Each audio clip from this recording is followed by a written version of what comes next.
esse é o Arthur e a gente vai começar o terceiro episódio do nosso Taliscast sobre pobreza menstrual. Hoje a gente está aqui com a vereadora Esther de Santa Bárbara. Oi, Esther, tudo bem? Bom dia, Arthur, Manu, prazer estar aqui com vocês. Eu tô bem, e vocês? Como é que vocês estão? Melhor possível. Que bom. Prazer é todo nosso. Você poderia falar um pouco sobre a sua carreira, como você chegou na política? Claro, com o maior prazer. Primeiro, agradecer aí o espaço. A gente gosta muito de conversar sobre o nosso trabalho, mas principalmente com gente jovem, muito próximo da nossa idade. Quantos anos vocês têm? 17. Eu tenho 24, a gente não tá tão longe aí. E é muito bom porque a gente precisa inserir o assunto da política na nossa realidade, no nosso dia a dia, porque como jovens a política também precisa nos contemplar. E eu acho que é pensando nisso que eu me insiro nesse mundo político. Desde os meus 17 anos a gente milita dentro dos movimentos sociais em Santa Bárbara, principalmente ligados à causa da mulher. Lá em Santa Bárbara a gente tem um projeto que envolve uma cooperativa de reciclagem que atende mulheres, emprega mulheres, muitas vítimas de violência, que viviam em condições de vulnerabilidade social. E a minha vida dentro da militância, dentro do mundo político, começa nos movimentos sociais e nesses projetos, porque a gente tinha que estar em constante contato com o poder executivo da cidade, legislativo, e por entender que a gente tem um espaço político que não representa da maneira que deveria a nossa sociedade, a gente busca então construir um projeto coletivo em Santa Bárbara, no qual hoje eu represento esse mandato, mas que ele tem muitas mãos e cabeças pensantes no sentido de construir um mandato popular, voltado às causas sociais e principalmente aos assuntos que historicamente são pouco abordados no Poder Legislativo. E dessa forma, nós conseguimos então eleger em 2020 o nosso projeto, que é o mais jovem da história de Santa Bárbara. Eu fui eleita com 21 anos, a quinta maior votação e sou uma das mulheres mais votadas da história da cidade. Que massa! E você começou a entrar nessa parte de ajudar a fazer projetos sociais, estava com 16, é isso? Isso, eu tinha 17 anos, eu ainda estava no ensino médio. E aí foi o quê? Foi iniciativa da escola ou você estava descontente com o que estava acontecendo e quis fazer alguma coisa para mudar? É exatamente isso. Eu sou aluna de escola pública, sempre fui aluna, de escola pública, sempre fui.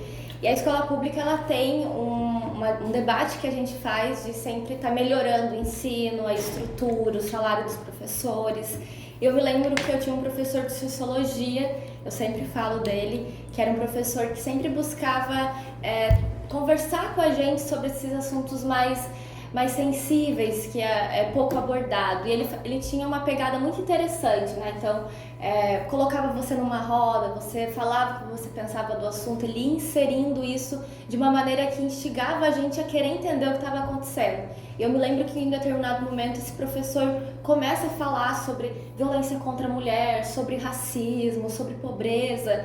E aí a gente fala, mas parece que é uma coisa que está longe da gente. Na verdade não, em Santa Bárbara, da onde eu estudava, tinha uma favela que ficava a 10 minutos de lá, chamada Zumbi dos Palmares, uma favela que durou naquele município durante 15 anos, e ali era uma realidade muito difícil. Então eu saí da escola querendo entender o que era na prática isso que ele estava falando. Então, dessa forma, eu me inseri dentro dos movimentos. O movimento negro em Santa Bárbara é muito forte. Eles acompanharam todo o processo de desfavelização daquele espaço. Então, a luta para terem uma moradia acessível, pelo fim da violência contra a mulher, que é algo que a gente continua lutando, acesso à alimentação, à educação. Nesse momento, nesse espaço que eu me insiro enquanto militante dos movimentos sociais, e é desse espaço que eu saio para o Poder Legislativo. Muito massa. Mas sim, foi responsável, o principal responsável foi o meu professor, a educação que eu recebi, e eu sempre falo isso, eu sou fruto da educação que eu recebi e por isso a gente precisa continuar lutando para ter uma educação de qualidade para todos. É isso que todo mundo é fruto do conhecimento que a gente adquire, né? Exato. E a gente queria começar falando, de um dado que a gente levantou também no último episódio do podcast, para contextualizar um pouco sobre a pobreza menstrual, né, que é um problema bem recorrente no Brasil. Então vou ler o dado aqui, né? Tá. Que é de acordo com o levantamento do Fluxo Sem Tabu, uma iniciativa que fornece itens de higiene íntima para vulneráveis, uma mulher tem cerca de 450 ciclos menstruais durante a vida e necessita de, em média, 20 absorventes por ciclo. Considerando esses números, estima-se que sejam usados 10 mil absorventes durante toda a idade fértil.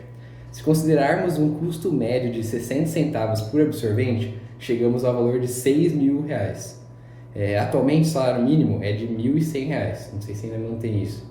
Acredito que sim. E o valor de uma cesta básica paulistana em julho chegou a R$1.064,79.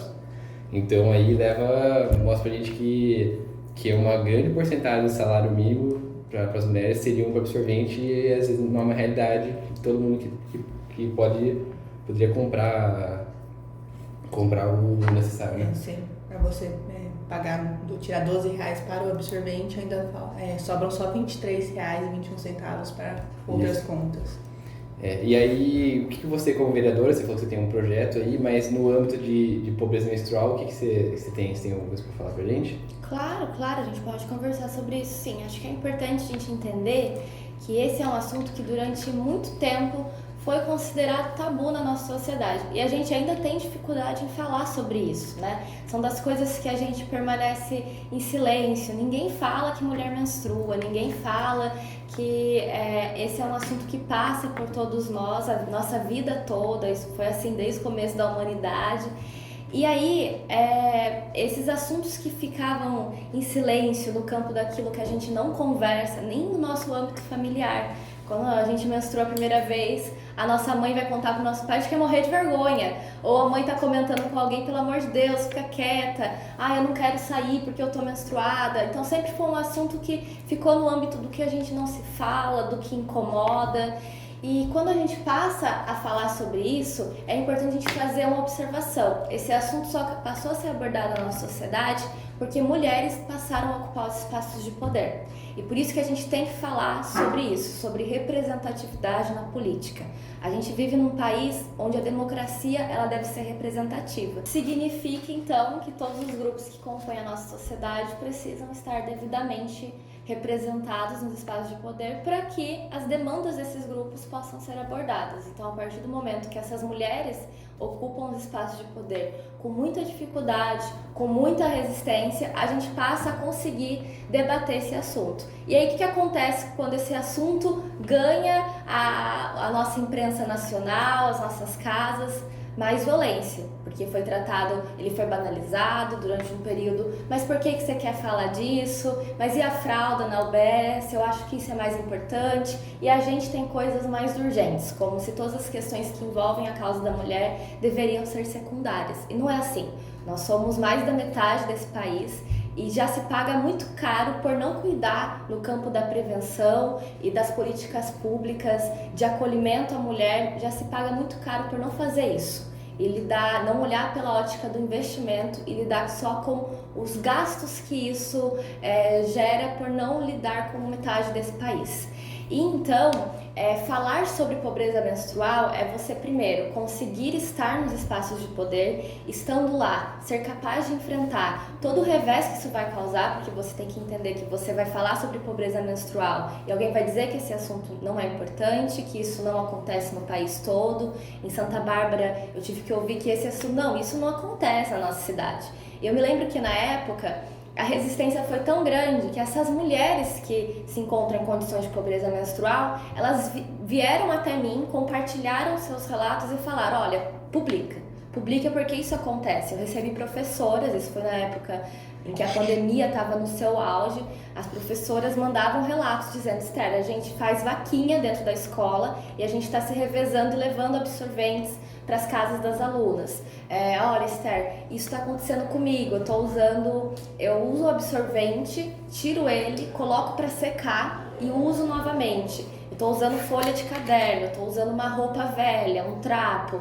Então a gente começou a compartilhar isso e com muito cuidado ir inserindo esse assunto, conversando nas ruas, nos espaços que a gente ia, Dentro da Câmara Municipal, a gente tem uma Câmara majoritariamente composta de homens, então você vai adentrando esse assunto, uma matéria que sai no jornal que soma nessa luta com essa questão de você informar as pessoas.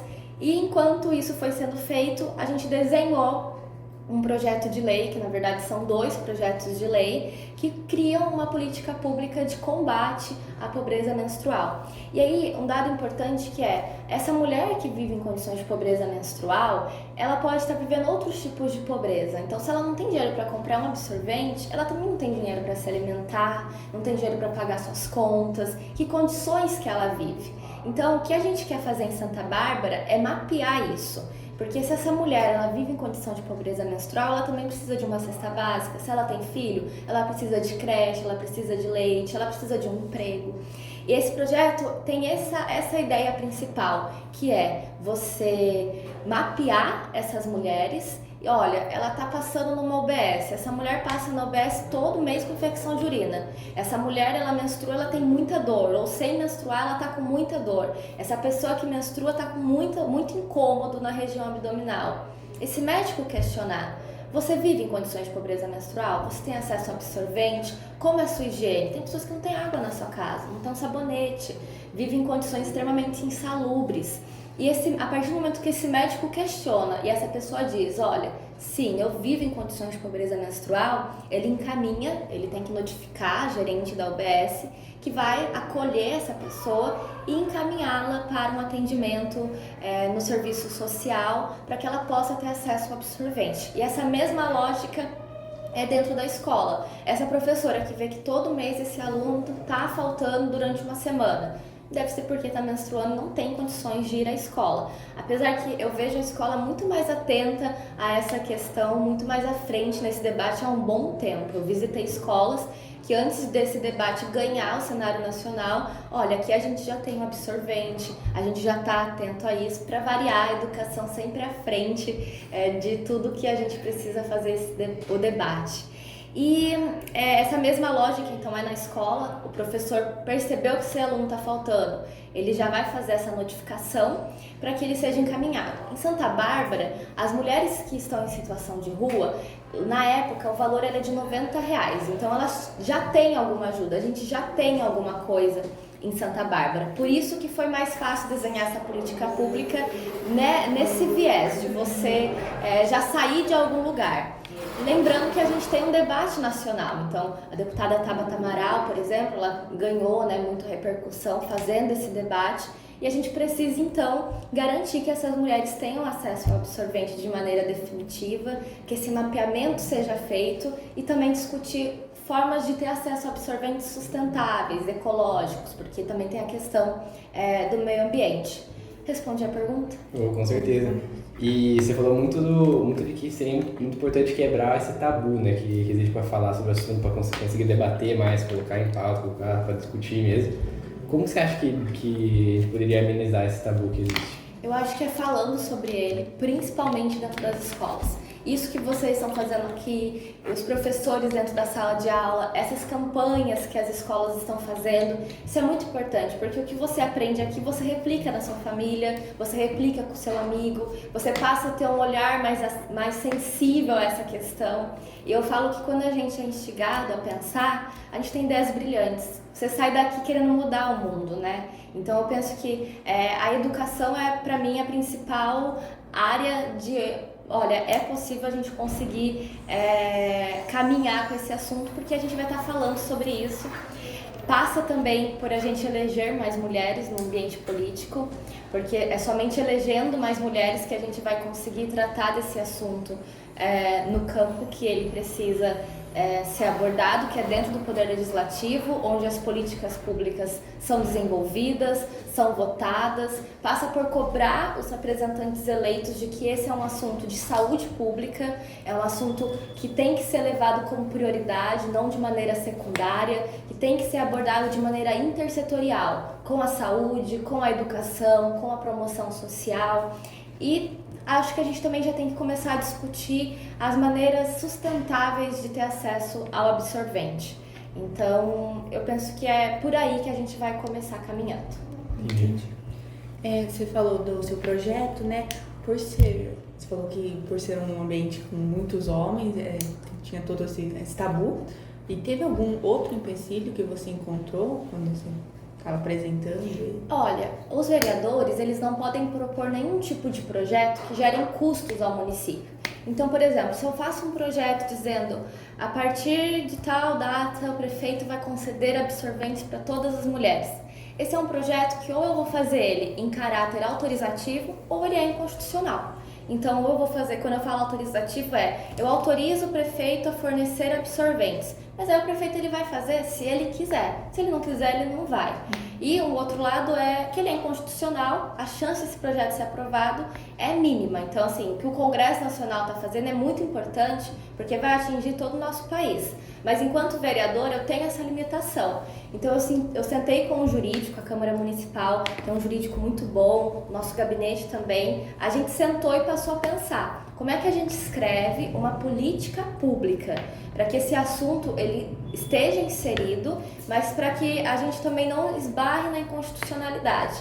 Então, acho que esse foi o primeiro empecilho, que é você conseguir desenhar essa política pública, que também não foi fácil de desenhar, porque nós tivemos, um pouco antes de apresentar o projeto, nós fizemos um requerimento ao Executivo sobre essas informações e não temos dados sobre isso. Então, a gente sabe que acontece, porque a gente está inserido na cidade, nos movimentos sociais, principalmente os ligados às mulheres em vulnerabilidade. Então, a gente consegue entender que, olha, existe, e isso é um empecilho porque quando não se tem dados, significa que não tem ninguém dentro do governo olhando com isso com muita atenção. Depois disso, desenhar essa política pública, porque não foi fácil, e a gente conseguiu fazendo a questão do mapeamento dessas mulheres. Então, você vai gerar um banco de dados na nossa cidade. A gente vai saber quantas mulheres estão em situação de pobreza menstrual, quantas pessoas estão em situação de pobreza menstrual, e a partir daí a gente vai conseguir ir para a linha de frente de outras pobrezas e de outras vulnerabilidades. E eu acho que um outro empecilho tem sido ainda a implementação. É um assunto que a gente ainda tem conversado para que seja 100% implementado. E nesse momento a gente tem, então, as escolas, as campanhas, falando, a gente está segurando aqui, mas vocês precisam dar um jeito de resolver essa situação, porque não dá pra gente ficar para sempre fazendo isso, né? É um dever do Estado, enquanto máquina pública, enquanto representantes do povo, garantir que isso seja abordado da maneira que ele merece, a entrega definitiva, condições de saneamento básico e de higiene às pessoas que menstruam. Uma pergunta que foi bastante levantada aqui no colégio, né? Porque a gente passou de sala em sala falando que a gente ia fazer podcast e tal, e vendo se alguém tinha alguma dúvida que queria fazer, né? E uma pergunta bastante levantada foi essa aqui, né? Que é o que você pensa sobre os postos de saúde disponibilizarem preservativos e não disponibilizarem absorventes. Você acha que tem que fazer uma relação disso e uma implementação de alguma lei? Como que poderia fazer para... Eu acho que é muito importante a gente ter acesso a esses métodos contraceptivos dentro das UBSs, de prevenção de gravidez, de doenças. Eu penso que é importante, é uma política pública que o SUS nos permite, enquanto sistema de saúde pública universal, gratuito, que precisa ser cada dia mais melhorado. A gente tem falhas, né, no que se refere a esse alcance desse tipo de, seja a camisinha, seja os anticoncepcionais. A gente ainda precisa melhorar isso, melhorar esse debate, mas se tem alguma coisa. Poxa, se o governo olha para isso com tanta atenção, por que a gente não consegue dar essa mesma atenção para a menstruação? Afinal de contas, a gente não escolhe se vai menstruar ou não, né? As pessoas não escolhem, elas têm que menstruar, faz parte do corpo natural delas. Então, eu penso que não tem motivo para a gente ter tanta dificuldade para abordar isso. E acho importante a distribuição, mas penso que a gente tem que olhar com esse mesmo cuidado para a questão da distribuição dos absorventes. E não só isso, né? Dos itens de higiene e outras situações que essa pessoa possa estar inserida. Deixa tinha falado que você fez vocês fizeram um mapeamento das pessoas que menstruam em situação de pobreza menstrual. Vocês levantaram algum dado assim? Na verdade, esse mapeamento é justamente o que o projeto de lei quer, que o município faça esse mapeamento. O que a gente teve foram mulheres que nos procuraram. A gente não tem números oficiais, primeiro porque a ideia do projeto é que eles façam isso.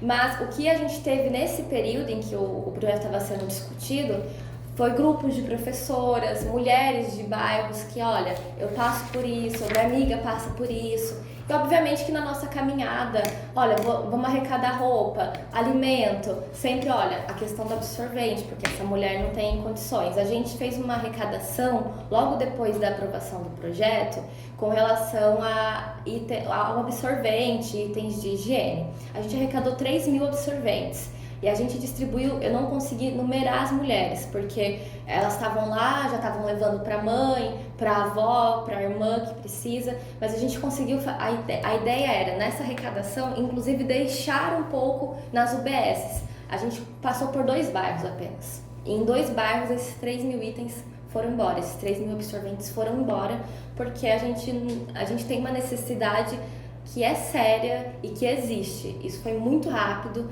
a gente entregou de maneira extremamente... Numa manhã foi-se essa arrecadação, porque a gente vê que existe essa necessidade. Nós fomos em 2 bairros, que são os bairros mais periféricos da nossa cidade, mais carentes.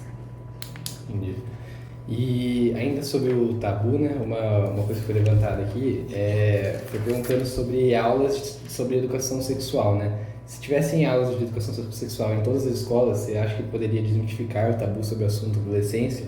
E você pensa se possível, a longo prazo, a implementação dessas aulas, você acha que tem como implementar? Eu acredito que sim. Eu acho que é uma maneira da gente conseguir abordar essa questão do absorvente, da pobreza menstrual e outras violências, né? Então a gente tem a questão da violência doméstica, violência sexual com as crianças, e a gente poder falar sobre isso nesses espaços é uma maneira da gente conscientizar essa criança, esse adolescente, automaticamente essas famílias, e tentar fazer com que esses números diminuam. Eu me lembro durante a pandemia, a gente fazer um debate com relação à educação, que era a preocupação que essas professoras estavam tendo com relação às nossas crianças. Elas estavam dizendo: quem é que está cuidando das nossas crianças que estão dentro de casa e que possam estar sofrendo algum tipo de violência?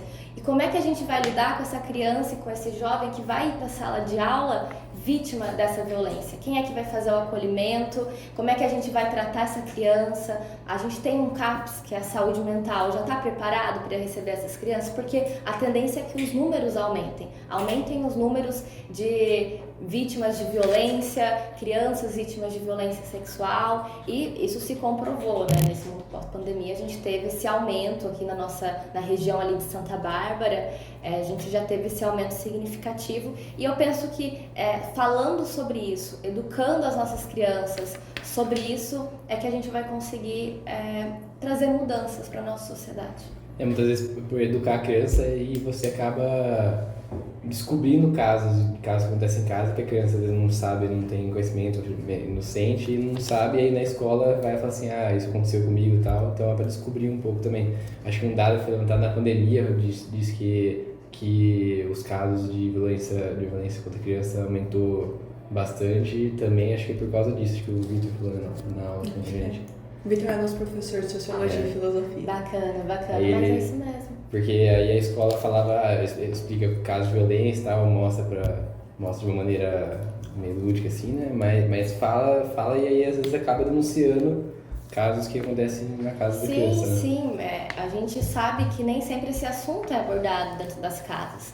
E muitas vezes essas crianças, no mínimo que elas têm acesso, porque ainda existe essa dificuldade de abordar o assunto, o mínimo de acesso que elas têm, a gente já tem um número altíssimo de registros. Se você pega um professor, ele vai dizer, um professor, né, que dá aula para as crianças menores, olha, em creche, por exemplo, tá dando banho na criança, nota que existe alguma coisa ali, um arranhão, um hematoma, e isso já desperta no professor, olha, tá acontecendo alguma coisa com essa criança. E imagina se esse professor ele não denuncia, não vai, o quanto que essa violência vai perpetuar na vida dessa criança e ela cresce passando por isso. Para ela entender que ela está sendo vítima de uma violência, vai ser um processo. E que a escola, eu acho que não fazendo essa discussão, não vai ser bom. Acho que a gente vai ter problemas muito sérios no futuro dessa criança. Certo. Embora no momento não tenha sido construída ou aprovada uma medida federal para combater a pobreza menstrual, além desse mapeamento, o Poder Municipal de Santa Bárbara tem articulado alguma coisa em relação a isso? Existe justamente esse debate, essa compreensão de que, olha, o município não tem dinheiro para bancar isso. Quem teria que bancar era o governo federal, que é quem detém nas mãos os maiores recursos voltados à saúde. Então, a gente está nessa discussão com o município no sentido da implementação desse projeto. Porque eu acho que, assim, se a gente não falar sobre isso, o município ele tem condições de levar essa demanda para o Estado, para o governo federal e dizer, olha, existe essa realidade. Porque é isso que muitos municípios estão fazendo. Por que tantos municípios passaram a falar desse assunto? Para dizer que, olha, isso é um problema. Mas eu penso que a gente tem como caminhar com a nossa cidade, com o atual governo da nossa cidade, no sentido de ter alguma coisa. Porque a gente já tem, o serviço social já tem um valor, não sei se isso foi atualizado, mas de R$90 às mulheres em situação de rua. Então esse valor seria para comprar absorventes, itens de higiene. A gente já tem alguma coisa lá. Então, a partir daí, eu penso que a gente consegue inserir isso no orçamento da nossa cidade. No final do ano, isso vai ser votado. E, a partir daí, a gente passar, então, a fazer essa distribuição. Pode ser que não seja ideal, mas eu penso que já é alguma coisa até que a gente consiga fazer com que o governo federal, que para mim, sim, é o maior responsável, consiga fazer essa implementação por completo. E o que precisa para o governo federal, tipo, por exemplo, implantar absorvente gratuito no banheiro das escolas, que seria, acho que, uma coisa muito significativa para a diminuição da pobreza menstrual? Tipo, o que precisa? Precisa aprovar aqui no Senado? Ele precisa colocar no orçamento, né? E a gente já tem um projeto que foi aprovado no Congresso Nacional, passou pelo Senado, se eu não me engano, recebeu o veto do atual governo, derrubaram o veto desse atual governo e agora isso precisa ser incluído no orçamento. O que a gente precisa é ter um governo sensível a essa causa, porque não dá para dizer que não tem dinheiro quando a gente sabe que tem. O que não tem é prioridade com relação aos assuntos que eles vão atender. O que a gente precisa é colocar no orçamento e a gente espera que esse novo governo eleito consiga fazer isso. Esse é o pedido que as políticas mulheres têm feito. Uma dúvida que eu tenho mesmo é, tipo assim, nas cestas básicas não tem absorvente hoje em dia, né? Ou já existe já? Não tem. E aí para implementar isso seria também por medidas federais ou pode ser municipal, estadual, coisa assim? Exato. Eu acho que a gente, porque assim, é um orçamento próprio que vem para cestas básicas. Eu penso que a gente tem como fazer essa discussão de, olha, consegue incluir o absorvente? Não estou falando para tirar nada, fazer somente a inclusão para vir na cesta básica. Para mim é uma opção, a gente apontou isso como algo que seria interessante, para atender pelo menos as famílias que necessitam, que vivem, né, em vulnerabilidade social e que possam ter a falta do absorvente, muito provavelmente tenham. Eu penso que é uma das melhores opções que a gente tem hoje. Pegar essas famílias que já são atendidas pelo CRAS, pelo Serviço Social da cidade, refazer essa entrevista, então questionar, você tem mulheres ali dentro, vocês têm condições de comprar absorvente? Ou não? Porque aí entender como é que está a realidade dessa família, entendeu? E fazer essa inclusão, pelo menos para as famílias que estão em condições mais urgentes e aos poucos a gente ir encaixando no orçamento no município, que eu entendo que existe uma limitação. Agora, a nível de governo federal, eles têm que, ao meu ver, isso tem que ser garantido. Esse debate já passou do tempo deles dizerem que não tem dinheiro. Eles precisam colocar isso no orçamento da saúde pública, mas eu penso que aqui, enquanto município, a gente consegue fazer pelo menos o mínimo. olha, vamos ver então, essas famílias que precisam de cesta básica, já vamos buscar incluir. E aí eu penso que o segundo passo é deixar isso disponibilizado nas UBS, porque é ali que essas mulheres passam por atendimento, essas pessoas que menstruam passam por atendimento e elas já podem sair de lá com esses absorventes. Entendi. Então, aí, se você tiver mais alguma coisa para dizer, Não tenho. então a gente agradece muito Muito você. obrigada, a conversa foi muito boa, assim, a gente adorou.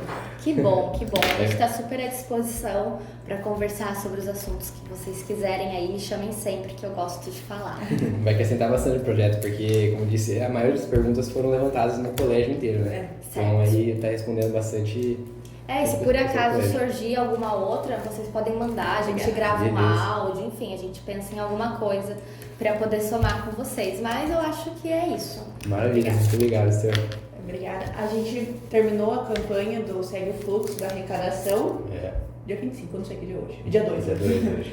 A gente arrecadou mais ou menos, nossa, não lembro direito, era 1.200, acho. Tem um pouco mais, uma diferencinha assim.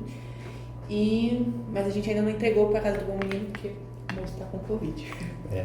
Ele vinha pegar aqui na escola de tarde, acho que na terça. E aí ele ficou pegou Covid. Não deu, é melhor esperar. É isso. É isso, muito obrigada para todo mundo que ajudou, muito obrigada, Esther, que veio aqui participar. A gente gostou muito. Muito obrigada, eu que agradeço pelo espaço, um abraço para todo mundo, parabéns aí pela campanha, acho que é um meio da gente conscientizar, fazer a nossa parte quanto população, continuem firme nisso e parabéns aí pela sensibilidade com o assunto, parabenizar a escola por abrir esse espaço para a gente conversar e vamos embora falar sobre os assuntos que também são importantes e mudar esse nosso país para melhor. Parabéns. Obrigada. É isso. Então.